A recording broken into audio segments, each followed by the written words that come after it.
part of the Press Play Podcast Network.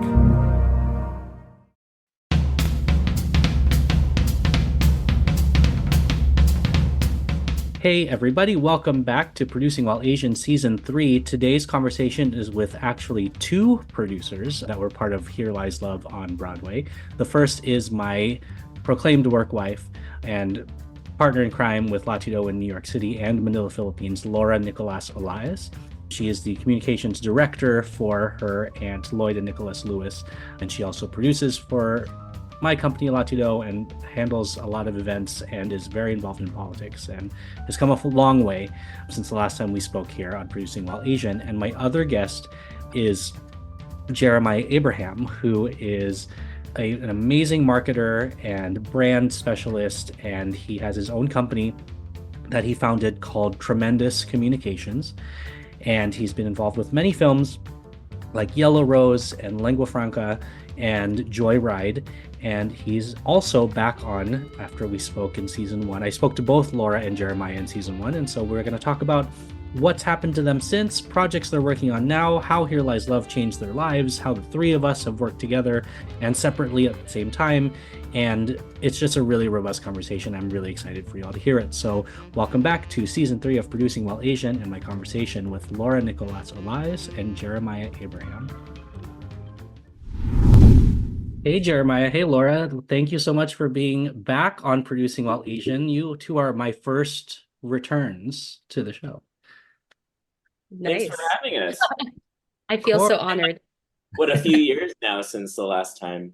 Yeah, you were both in season 1, so we're now in season 3. So, what year was that? Well, I think it was 2020. Yeah, 2020. That was peak pandemic, I think. Yep, peak pandy. Best year to come up with a podcast. So I'm excited to chat with you both because, like you said, it's been a couple of years. There have been some experiences. So let's just share with the audience a little bit about where you've been since 2020. So Lora or Jeremiah, either can start. It's up to you. Go ahead, Lora. Okay, I'll start. So what have I been doing since the pandemic? As far as producing, I started with Latido Productions, Don Mike's production company, it was called creative producer. And I think I told you from the last time I spoke of Producing While Asian, I didn't really feel like I was a producer until I did like a live event. And that finally happened for me in 2022 when Latido relaunched in New York and I was the creative director, now called community director for Latido NYC. So I started that in November 2022. And then we went on to produce 5 cabarets in New York. And I'm very proud of those 5 cabarets that I've been a part of hosting, producing. So I overtook that. And then also in 2023, I've had the opportunity to come in as a co-producer / with Don Mike for Here Lies Love, the Broadway show Here Lies Love with a full Filipino cast with, like the largest Filipino co-producing cohort there ever was. And I'm so proud of being part of that family. So that's what I've been doing so far. And other things, many other things. But yes, as far as producing goes, that's where my journey took me. Nice. And Jeremiah? Oh, God. I think since we last spoke in 2020, so I had just started my company, Tremendous, and it was still in its infancy. We were about to sign a bunch of contracts with films, and then suddenly, like, all the studios closed for the pandemic, and I was like, oh, what am I going to do?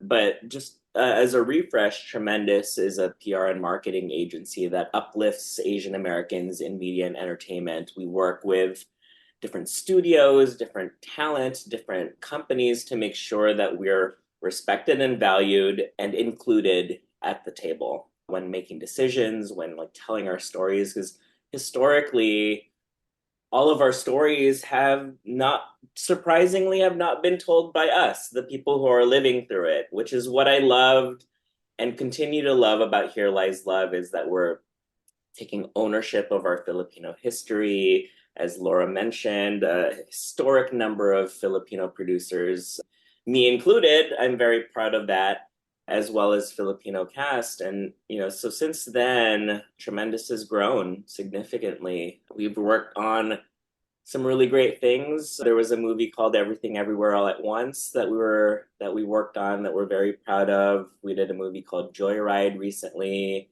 and just continuing to uplift. And I guess I during in 2020, when we last spoke, I was starting to really produce like films. So I co-produced Yellow Rose with Lea Salonga and Eva Noblezada, and I co-produced Lingua Franca. And so now with Here Lies Love, it's a bug that's bit me. Like I want to keep doing it because I feel like all of this stuff, especially with Tremendous and now like producing these things that really make an impact in our community, it goes toward a similar or the same vision that I have for our community. So yeah, no, I'm very happy to have been part of this craziness that was and is Here Lies Love. So as you can see with my things in the back. I'm glad that we all decided to represent too. So if you're listening to the podcast, you can't see it, but you can check the video where we're all representing the show. That's the other side. And so we've got our swag on. Jeremiah's got his poster and his program behind him. And yeah, it was in the past interviews I had this month with Georgina and DJ Cherish and Rob Lucky. I think the one theme that we keep talking about is the joy that this group has together. And, just the connections we all made and kind of how we've all pushed forward into new projects too after Here Lies Love's Broadway run, because it's not over yet, because there's other stuff coming, which we can't talk about yet. But it's the party's still on. So given that, let's like tell our audience a little bit about how the story of you coming on board or your history with the show, if it's before this time that we co-produce. So I'll have Lora tell your story and then Jeremiah jump in. My journey with Here Lies Love actually started from the very first workshop because I was a part of it as part of the ensemble. And then it eventually went to off Broadway. I was not part of that. But I've like been the biggest fan. A lot of the people, it's changed through meaning like the casts have changed through the different workshops, and then eventually it went off Broadway. And I was just happy that there was something about like Philippine history that is, that as big as at that time, like as big as off Broadway, and won all the awards. And like I think every Filipino has seen that as like, I want to be a part of that. Like even not part of the cast, like I was just like, if this ever goes to Broadway, I think a part of me said to myself, I want to be a part of that one way or another. So they called Olaes back when it finally had the chance to go to Broadway.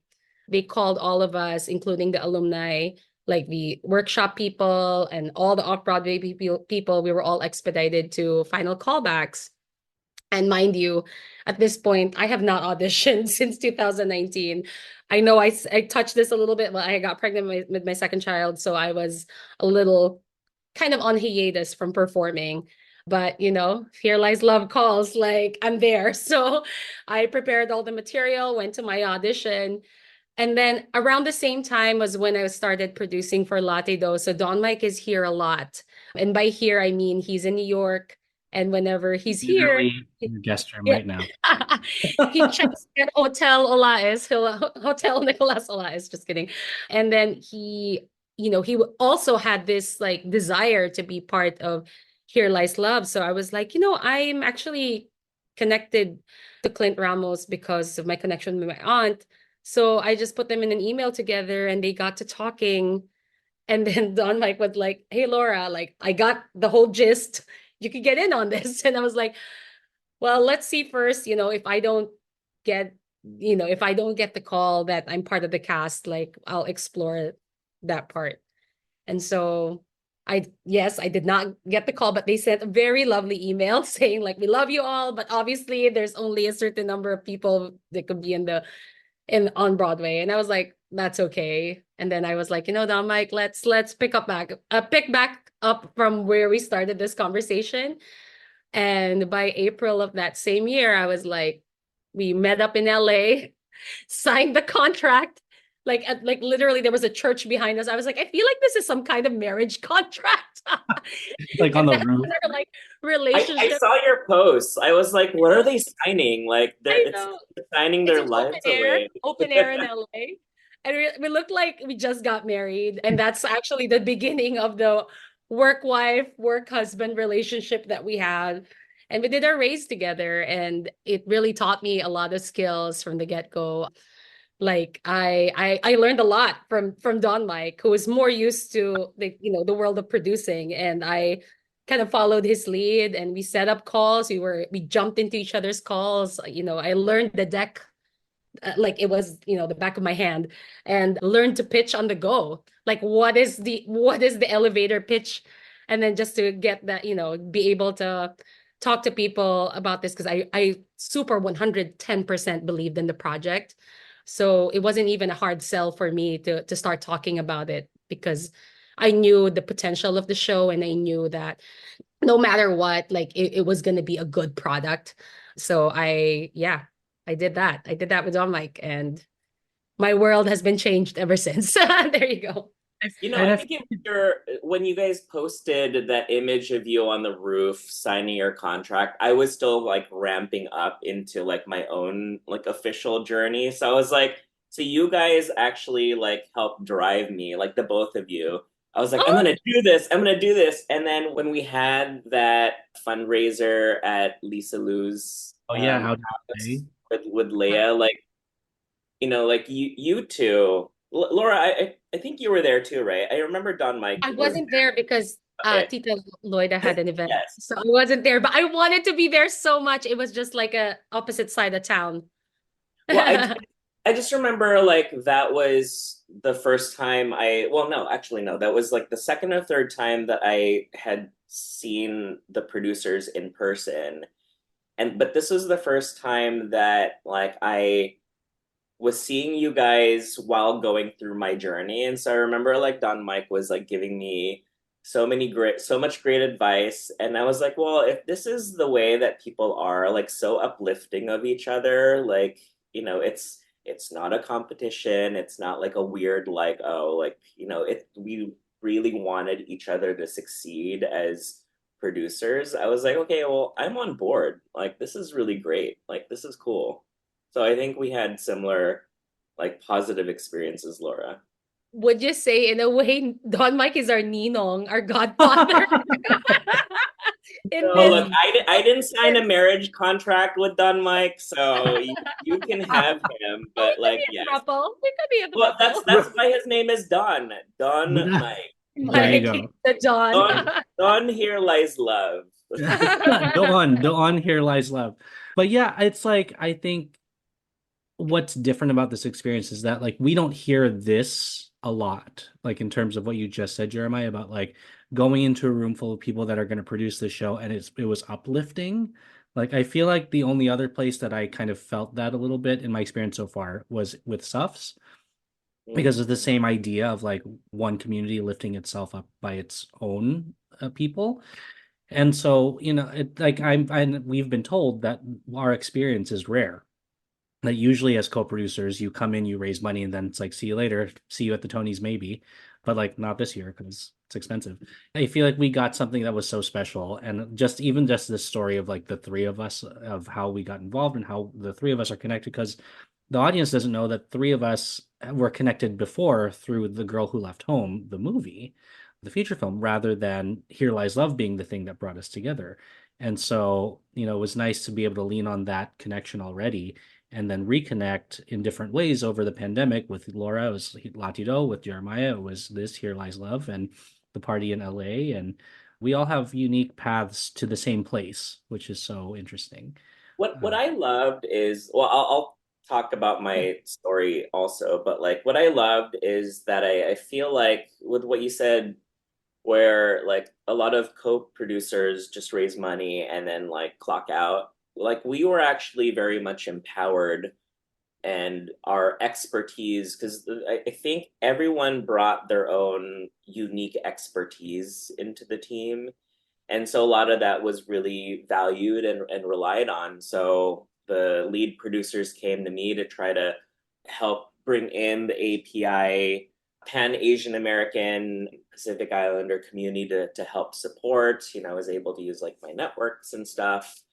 And a lot of people this time was like maybe their first time ever producing a Broadway show, or there are some like Tony Award winners on our team, which I thought brought such a great mix and like diversity to the conversation. And people actually asked us like, hey, like, what do you guys think of this? Like, how do we rally people in this way? Like, what about this campaign? How do we make it impactful? And so I think it's that conversation, and I don't want to say trauma bonding, but like, what's a better word for it? Like Uh, communal uplifting. Yeah. I That mean, like, there's some it's like percentage of some. like producing on Broadway, it's not easy. It's like it was No. like an uphill struggle, but I think we're stronger because of it. And like yeah, you said, like we actually have two threads. We have a thread, not to mention the camaraderie that was born out of this. We have our HLL Tambayan thread, which is Mhm. for us producers just to be like saying whatever and just like talk. And there's the HLL producing thread, which is more official because on one hand we have that camaraderie, and then the other we could also be professional at the same time. I just wanted to don't mention forget that. about our karaoke queens Karaoke And thread. then there's queen. also the karaoke The queen, third thread. the third So the third secret thread. It's not really that much of a secret. It was just that I think our karaoke queens was more for us who talk regularly already, and just like finding ways to kind of have our creative. expertise help in getting our show last longer than it did. And I would treasure that forever, like just everything that all these like bonds that formed because of Here Lies Love.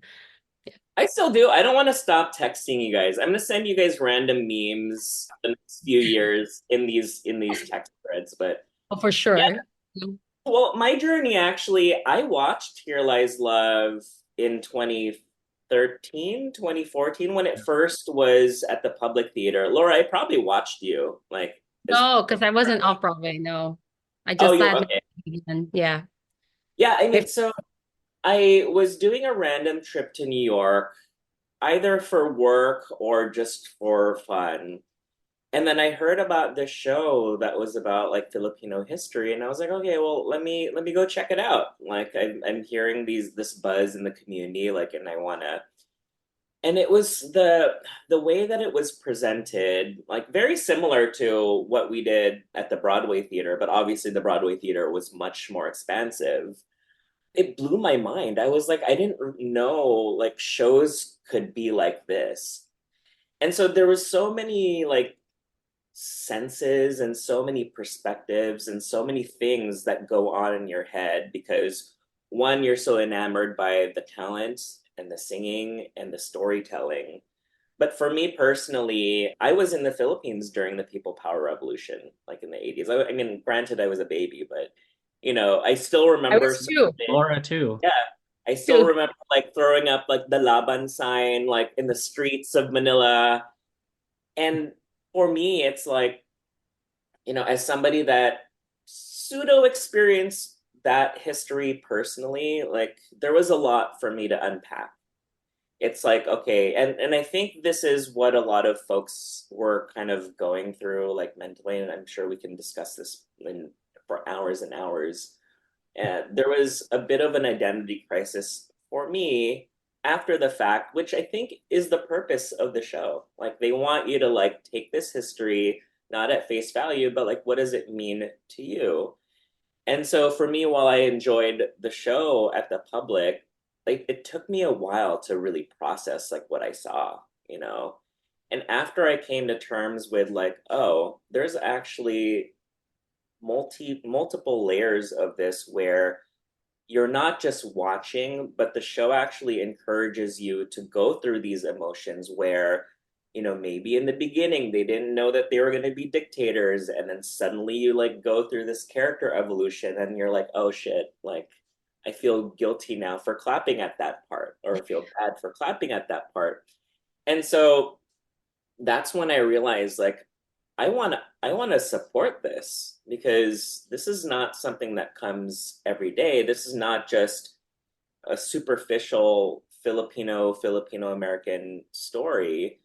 This is actually impactful, and this will resonate very well. Or I mean, it might cause some like constructive conversations, which it did.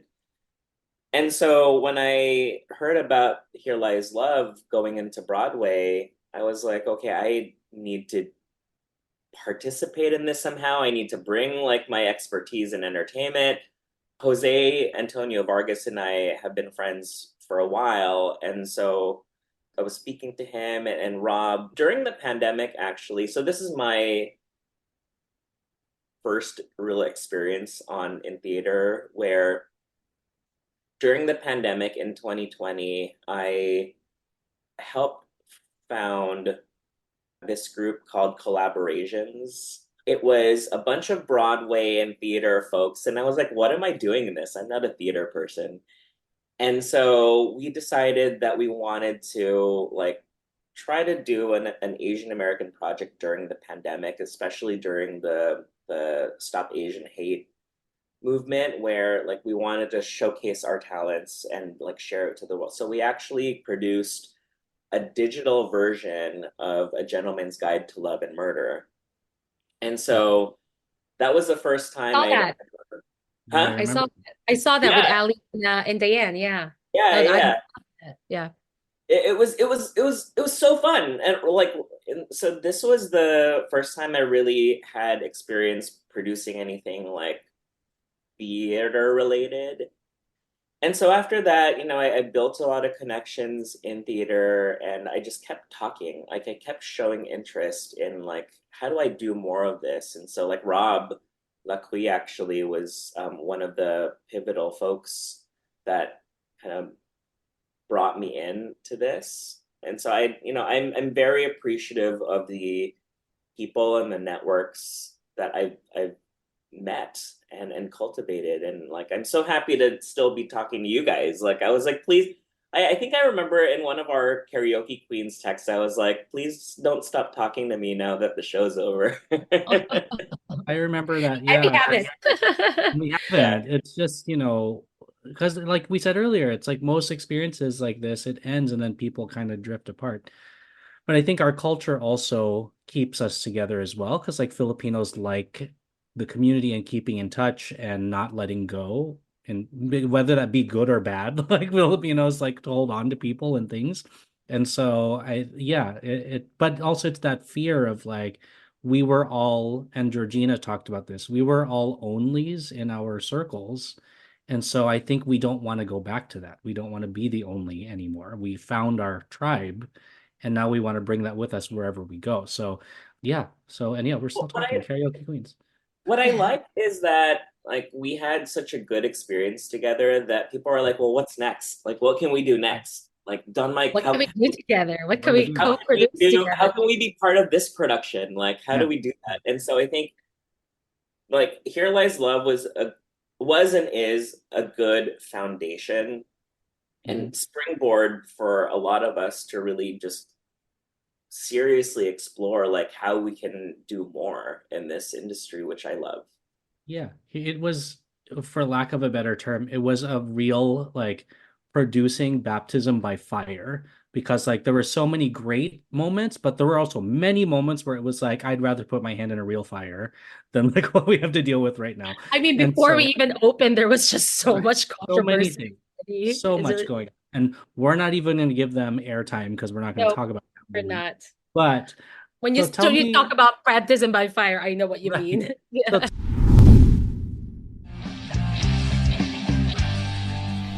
We are excited to announce that we are joining the Press Play Podcast Network. The Krypton Report podcast is dedicated to all things Superman, Supergirl, and the planet Krypton. We discuss movies, TV, game, comics, and all things DC. So join me, Tyler, with my co-host James and Jania. So join us as we explore DC's multiverse. Look for Krypton Report on all social media platforms. Welcome, everyone, to Podcast 616, the official podcast of Earth 616. I am your host, Damon Royster, and I am inviting you to listen and subscribe to this Marvel Cinematic Universe podcast. On Podcast 616, we gather some of today's greatest comedians, writers, and actors to dive deep into all things Marvel, like comic book history and lore, all the interconnected superhero storylines, and of course, who's hot and who's not in the MCU. Honestly, why aren't you listening right now?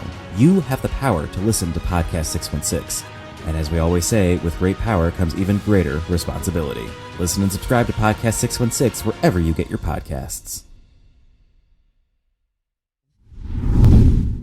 Tell me a little bit about, like, now that we've gone through this experience together, how has the idea that you had of co-producing or producing a show on Broadway, how did the idea you had before you did it change to now after? So like things that you might have realized were different, or lessons you learned, kind of how did your kind of perception of what being a producer was going to be change now that we're on the other side of this chapter of it? And anybody else? I didn't realize how involved it could be. Like, I guess like I was so immersed in like what happens before you open. You know, we're all raising money, we're all trying to figure things out. And then I wasn't expecting what would happen after you open, because like you're just so like laser focused on trying to get to that day. And then when the conversation still continued to happen and we were like physically at the theater, because I'm used to like film, right? Where whether it's me promoting it or producing it, a lot of times after after opening weekend, you're done. Like you don't have to think about it as much, and then you move on to the next thing. But here, like as long as it was in the theater, we were continuously like going and going and going, and I actually love that because there was always something happening and there were always conversations, and you kind of help shape how this like living, breathing creature that you've birthed through the opening, or you help birth, like it's not just like, okay, you're open, you're done. Like you have to keep going and you have to keep changing and evolving, which I liked. I love that. Like, and especially going to the theater, like I don't even know how many times, like 50 times. But that was such an 17 for me. I was not expecting that 15. at all. Yeah. Yeah, well, And we're the exception, not the norm. So like, yes, like I agree with you about that. I understand that that's not usually the case, but I loved being as involved as we got to be. Like there were, yeah, like you said, like there are a lot of events. Like opening night felt like a birthing, but after that it's not like you could leave the baby. Like we were there every night if we could. We brought people. We tried to race for the yadi. Like I love being part of it all. Was it hard? Yes. But like at the same time, also, like you said, it's a baptism by fire, and I felt super involved. I felt like I was, you know, in some case like a surrogate mom to this project that we all birthed. So yeah, so it's like something to take care of like all the way to the end. Even after we closed, I was still, very involved. I was helping in, perhaps getting a cast album out. More on that another time. But basically, like I looked out to get a cast album out because I look for possible investors, because that's like kind of like a missing link in having a show like this. Like we didn't have a cast album, and a lot of us are here because of a cast album. Let's talk about how like we're all here because of Miss Saigon in this industry, because Lea Salonga went out there, won a Tony, and everyone was like, hey, I could do that. Like, and a lot of us have not seen Miss Saigon well into our teens, really. So like, and that's because of a cast album. And I wanted to have something like that for the next generation, especially for Filipino, young performers to, listen to that cast album and just imagine what this production is. And then hopefully, there's a path now being carved out for Here Lies Love. It may not necessarily be on Broadway, but, in other places. So for sure, we are there to guide it the whole way. Yeah, it lives. And like the Bieber says, never say never about the cast album. Like, it could happen. We don't know. I think there's efforts being pushed toward that. So while we can't say anything about it officially, Yes. who knows, audience? Like, right, like call the office. I don't know what office you call, but like social media, like post about it, demand it. Like it can happen. And yeah, and there's other paths forward for it. I think we can all agree that we had such an amazing experience that like we're so like fully committed to supporting into the future, like what happens next with it. And look, You know. even just now, we got a text from one of our Mhm. co-producers, Miranda, on this Tambayan chat, and she's inviting us to an API night for SUFs next week to close out API Heritage Month. And I love that. Like that's something that we continuously like want to support the projects of our fellow co-producers from Here Lies Love. And I feel like I don't know if this is really the first time, but like I feel like a lot of the things in terms of community involvement, in terms of community building that we did with Here Lies Love is hopefully now permeating into these other shows where like these wonderful co-producers and producers of like Here Lies Love are now like, hopefully, let's say like with Sufs, like, celebrating JG who was in our show with API night. And I don't know if that came from this or but at least like there's now the Yeah. progression into these other shows, which is so good, which is so nice to see. Yeah, I feel like we've helped raise the standard a little more Yeah. on exactly what Tremendous does, which is like making sure that our culture is acknowledged and respected and represented the right way. I think we contributed in a major way to that conversation and to that, because that's obviously not done yet because it still happens. And Here Lies Love is a major part of the changing, growing conversation of how we can bring equity to our community within the bigger community of theater. So with that, fast forwarding through our experience to now, we've, our show closed, but the community remembered it because it resulted in many nominations, many awards across the board. But the ones that our audience will really recognize is that we received 4 Tony nominations this year, which is so exciting. And like, doesn't matter. Like I said to our other co-producers, doesn't matter what the category is. We produced a show that's Tony nominated and like we can wear that proudly. And so, you know, tell me how you're feeling now, now that our show that closed, what, 6 months ago is still remembered by the community. So tell me, like, you personally, how you're feeling about that and kind of what that means in terms of the longer journey of not just our show, but our community in the arts and theater.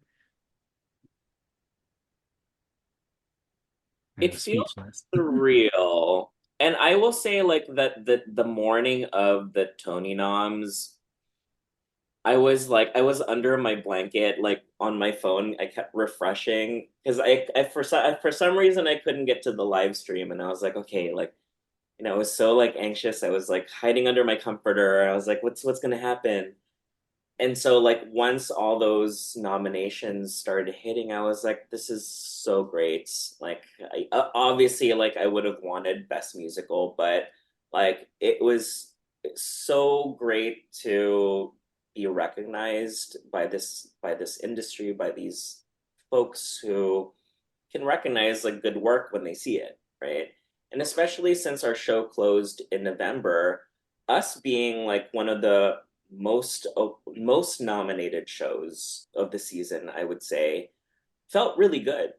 I mean, it felt like the industry actually valued Filipino stories. It actually felt like they acknowledged our history because it's not just a Tony Award because it's a good fictional show. It's literally based on the struggles and the history and the diaspora of multi-generational Filipinos. We're still feeling it now.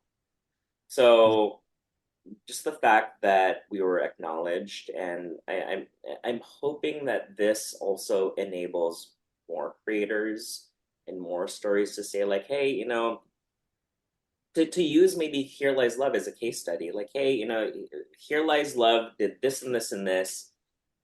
nominated for 4 Tonys. I almost said Emmys for some reason.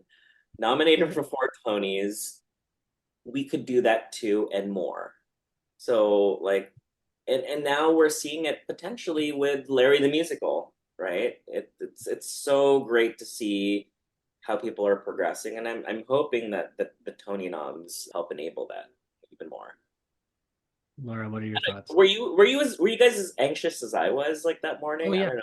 I like I was on a plane. We were in the Philippines producing a concert, so all oh that's right. Yeah. our head was on that, and then we just finished that. The next day, we're still on a high for that. But the nominations did come out at 9 p.m. the next day. I just remembered I had to get like a facial that day because I was so nervous. I was like, I need to relax. It was the day after the concert. I was still at the high, but still there's that anxiety. Like, what if we don't get any? Because I hear people might forget. That's why, like that's another thing. Like campaigning for the Tonys, like who knew? That's like as a total novice, like I didn't even know that was a thing. So that's something I learned in my producing journey. So I was, yeah, it's a complete validation for the work that we've done that we got for, of course, as you said, obviously I wanted a little bit more. Also, for a Filipino to be nominated somewhere in there, since it is a Filipino story. But I don't want to dwell on the negative, and I'm happy for the four that we got. And honestly, I Proud. think we Very got, proud. yeah, super proud. And I think what we got out of it too is that, I mean, I get it. Like best musical is like kind of, it's not, but it's kind of reserved for the shows that are still open. Because in a way, if you don't already know, the Tonys are a marketing tool, and like to get people to come to your show. And so, with that said, we got the nomination for best score, and I think that says a lot because to me that equals best musical because it's the industry saying this is the score and listening to it because we don't have a book. It's a sung through 90-minute show. So it's like it's saying the entirety of what people heard and experienced is the best. And best musical just means other things. Like I think best score is more applicable, I think, for us in this situation. So, regardless if we win or not, I think that nomination means a lot. And so, a little to me at least, a consolation about not getting the best musical. Because historical fact for everybody listening, the only show that won best musical and it was closed already happened in like the 70s, like a long time ago, and the season wasn't particularly good. And I think the show was called like Hallelujah or something like that.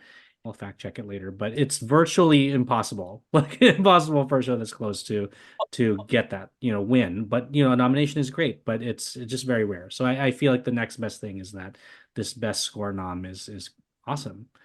Well, Just don't forget about all the love that we got outside of the Tonys too. I right. mean, we got nominated for Best Musical Revival for the Outer Critics Circle and was it Emily. Drama League, right? Drama League. And Mhm. in addition to that, like all the people that rallied online and all these like lists from like different media outlets predicting that like we could be nominated for certain things and people really debating like, well, Here Lies Love deserves dot dot dot.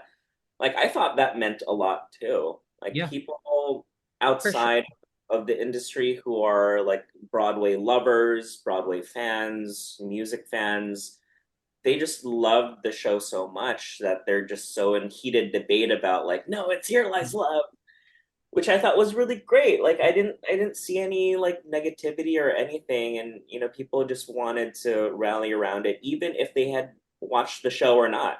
Like if Mhm. they watched the show, they're like, oh, like I had such a good time, or they're disappointed that they didn't get to see it, but they still wanted it to get some sort of recognition or remember it.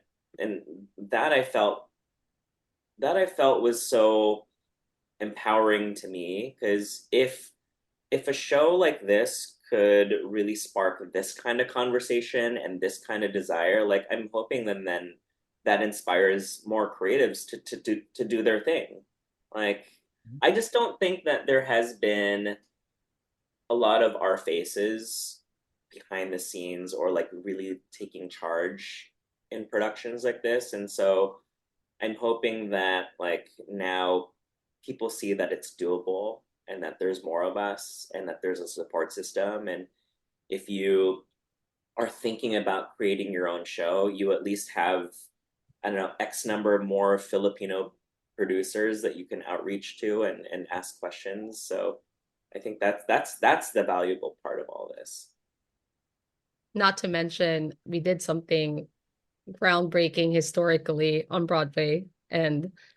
And speaking of the love that we got, we were mentioned in 5 like best of theater lists in the end of 2023 from like reputable sources, Entertainment Weekly, New York Times. I forget what the others are, but I have no regrets whatsoever. I had loved the entire experience, and I am glad that this is hopefully the start of like an avalanche of AAPI and Filipino stories that are going to be developed, as we are going uphill and, getting more work out there. Let's also remember that we're carving a whole new path for new audiences to support. And we're still also creating that new audience. So there is a lot there to unpack. So to be one of the first to do that is a complete honor. And I'm very thankful for Here Lies Love for taking that first step. All right, Laura, what are we working on next? Like, let's figure this out. Let's brainstorm. There's Don, so Mike, many and I, Don, so Mike, many- and I just signed on to co-pro together. Do you want to say?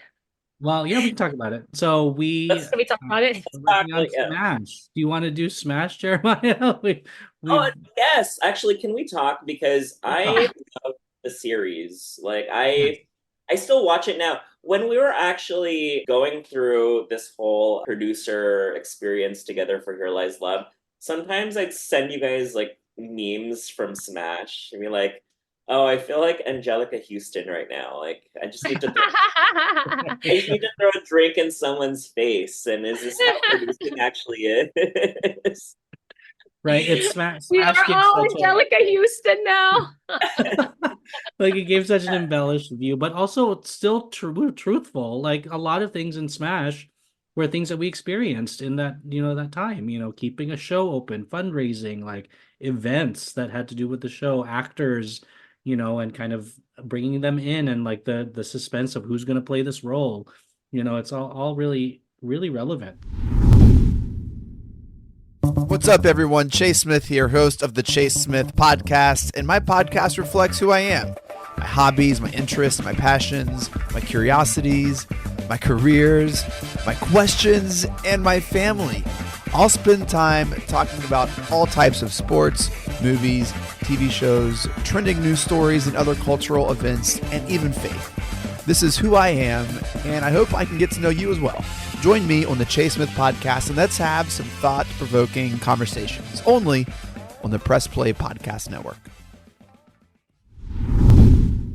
Before we get into future projects, I asked you both a question when you first interviewed with me, and it was on a scale of 1 to producer, which is a scale of 1 to 10, 1 being not at all, 10 being I'm a producer, damn it, in and out.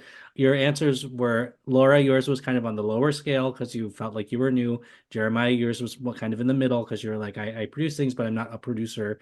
So how do you both feel about that question now? Has your answer changed? Oh yeah, for sure.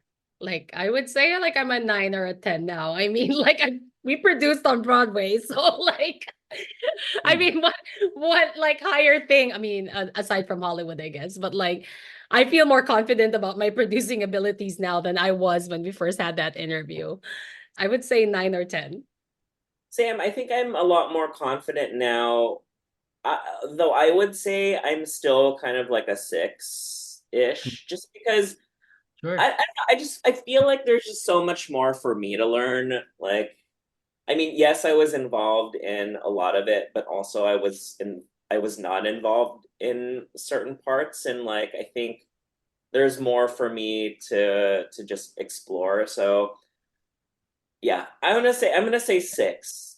But like Okay, Laura, I'm gonna say 9 then. Let's go the lower one because there is a lot to learn still. There But I'm is. just a lot. I mean, like even night with and day from where I was in 2020. and now Yeah, with yeah. like and like Laura, you mentioned like event producing, which I also really like. Like it's interesting because I think I mentioned this to you in our first interview. Like, I didn't realize I had been producing for a long, long time because Right. essentially, like, because I've been in marketing for a while. And essentially, marketing is very similar to producing, especially if you're producing like a commercial or like you're figuring that like you're strategizing, you're planning, your audience building, you're figuring out the budget, you're hiring production crew, whatever it is, in order to like uplift a specific thing. And it wasn't until I started really being involved in Yellow Rose that I realized, like, wait, I've done this before. Like, I've done a lot of this before. Like, where did it? And I realized, like, okay, well, maybe I had been producing without knowing it. So I think this journey of mine as a producer, like, it's just been a lot of mixing of skill sets, mixing of industries, which is why I say six, because I don't know where it's going to lead me yet. Yeah, So. that's fair. And it's because producing at the end of the day, I always say this, it's just being good at organizing people. Like that's what we do. We like get people to come to the show. We get people to give money to the show. We get, actors to come and audition or whichever. So it's really just being on top of it and organized. And I think, like I reached a whole new level of organization, I think, with like the investors we spoke to and keeping track of who said yes, maybe, and no, and kind of the amounts that they said they were going to give. And like, just then after that, it was like the groups that we're going to bring to the show, like when they can make it, how many people are coming. And then like, if this group is relevant, like, are there, organizations that will support? And then just in terms of outside events, like, we produced this cabaret that had alumni and current members of the Cats at the time and Vina Morales. And, it was like, how is that going to lead to a ticket sale? Like, how is that going to lead to that? Because like Diana Demena said on opening night, she said, she probably says to everybody, but I remember her saying specifically to me, she was like, and now the real producing begins. Yeah. Like, keeping the show open and keeping it going and having it earn what it needs to earn to then answer to our investors later and all of that. So yeah, I feel like we've all grown and all learned, and I learned a lot for sure. And so it's such a, yeah, like we said, Someone baptism said by that to me. fire. Someone said that to me also, Don Mike, and there was a little voice in my head going like, "Wait, what do you mean? I thought we were done." Yeah, maybe in film. I wish I So, was there to hear that. Yeah, that's yeah. true. And now the real producing begins. Wow, Yeah. that could be the title of this episode. So yeah, But it's good. Now, what's next for you immediately? Like, what are you working on right now? What have you been focusing on since the show closed? And then we'll kind of wrap our conversation up with like what you would like to impart on people that want to go down this road, and especially for two people like yourselves and me who have come to the Broadway rodeo for the first time. So, starting with you, Jeremiah, like what projects are you on right now, and did any of them come out of Here Lies Love? I think with Here Lies Love, it helped me build a lot of my network and a lot of my expertise, especially with the API community. So recently, actually, I was selected as one of Variety's 8 Asian Americans up next in entertainment. So there was a nice list, and it included Here Lies Love. And I think while I've done a lot to uplift the API community in the past, like obviously like Here Lies Love helped uplift even more, which is really great, and it helped bring a different perspective. And so, I very much appreciate my time in that way, where like Here Lies Love actually is helping me see a different way to do my work with Tremendous.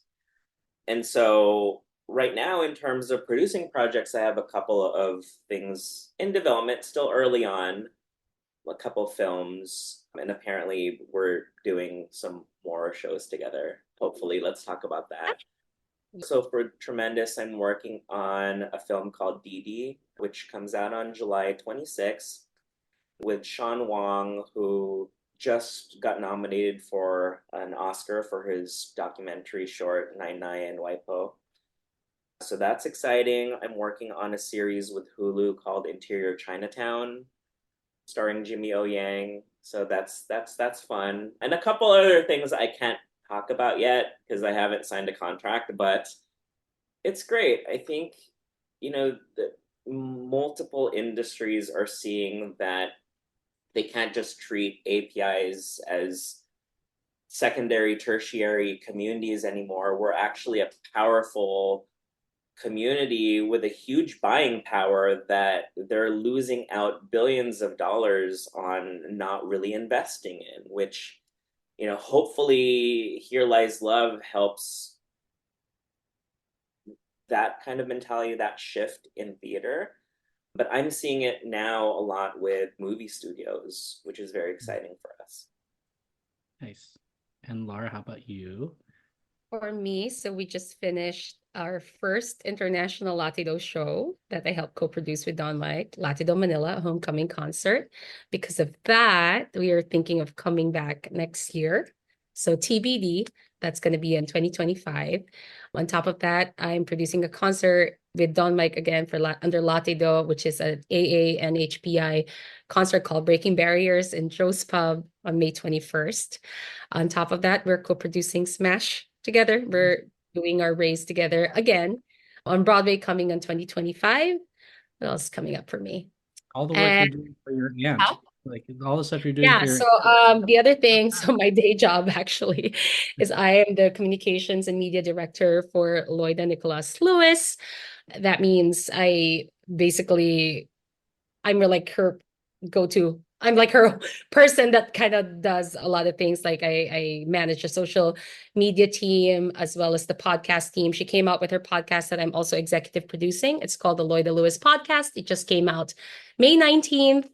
And we have about 13 episodes that's going to be spread out every Sunday starting May 19th. So the next one is next Sunday.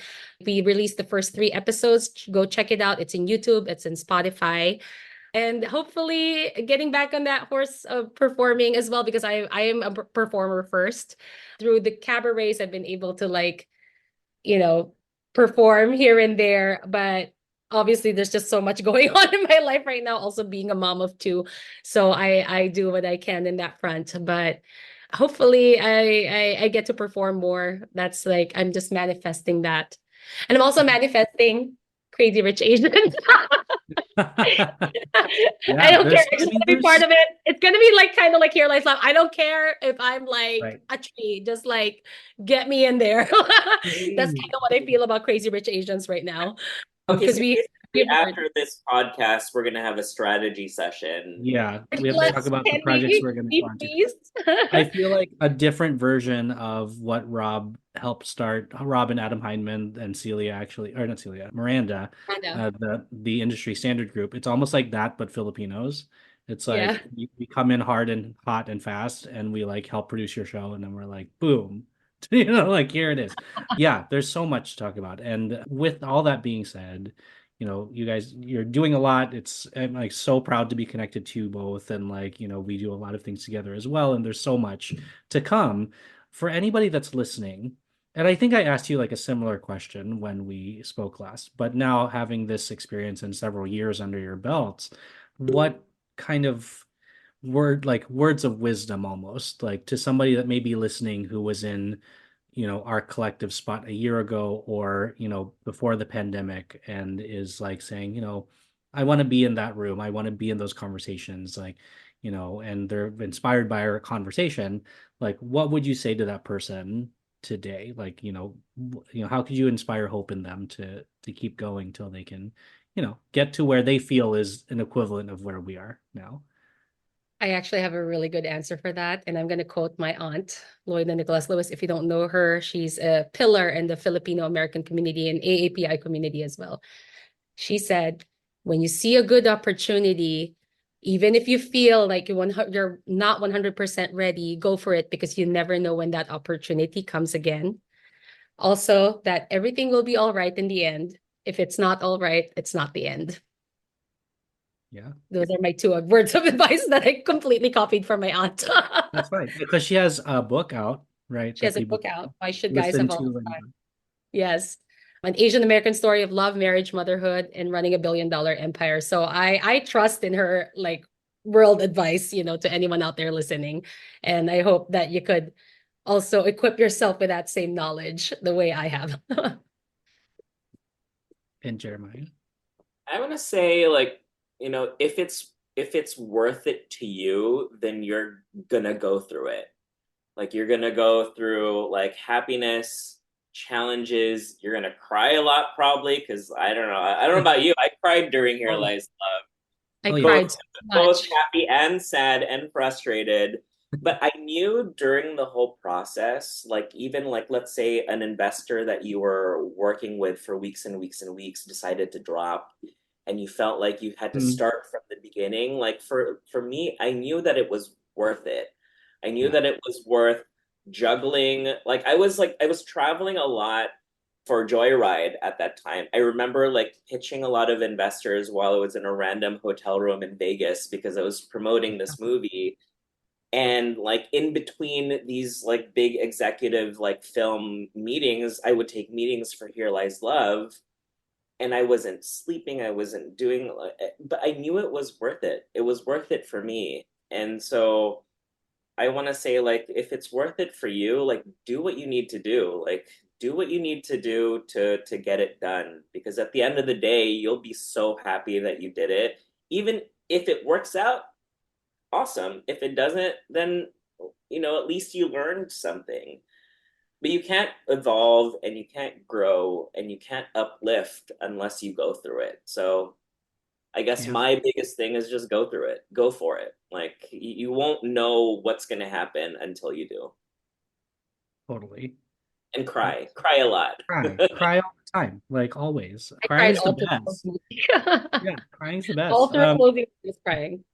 So where It can people? motivates you, I think. Like, when I Yeah, cried, I was like, F this, I'm going to do better. Like, come on. yeah. It Like when really Laura pumps you cried. up, and I was like, okay, yes, you might feel discouraged for like 5 to 10 minutes, but like, you like pick yourself up and you go, and then again at the end of the day, you look back and you're like, oh, I went through it, and now we're here with 4 Tony nominations, and talking like a year later, and we're Yeah. so happy to have gone through it together, which is Yeah, great. Mhm. Yeah, for sure. those setback moments are things that stand out for sure, because it's like that's when you learn the lessons, right? Like, Laura and I, we had an investor drop out for a very big amount, and like we were like, what are we gonna do? Like that was gonna get us across the line. And so, but we figured it out. We found other sources, other people, and like really hustled. And I feel like that's the bottom line here, is like you have to also be resilient in that sense, and And like be never able give up. never give up, because if you give up, then oh well, it's like, yeah, you did it, but yeah. So I think that's all great. Now if somebody listening is like, I want to be friends with Laura and Jeremiah, where can they find you and your work, and Oh, follow you, so that they can either just be a follower, or they can reach out to you and want to set up like what's it called, informational interview, just to like get to know what you've done and get to know more about you beyond this, short hour that we are together. So, yeah, how can people find you? in Instagram, I'm at Lora Nicolas Olaes. That's Lora, Nicolas without an H, and Olaes, Olaes. Yeah, that's it. You can Inst- message me there. Instagram, I'm at Jer Abraham, JerAbraham. And Tremendous is at tremendous_com. Yeah, I'm mostly on Instagram. I don't really tweet as much. I Well, don't know. Twitter's kind of dead now. That's an Or is X or it whatever, but is it I don't really X as much. I don't know what the verb yeah, what what the is the verb? But I mean, even No these last X are as saying much. Twitter, like X, formerly known as sounds Twitter. dirty, like, oh, I'm gonna X today. Threads is trying to get me. It keeps popping up on my feed. They're Threads, but so they they're really so try to annoying. get you to click on it and go to download it. I was like, nope, I'm gonna be strong about this. I'm not Right. I don't the want one that. that.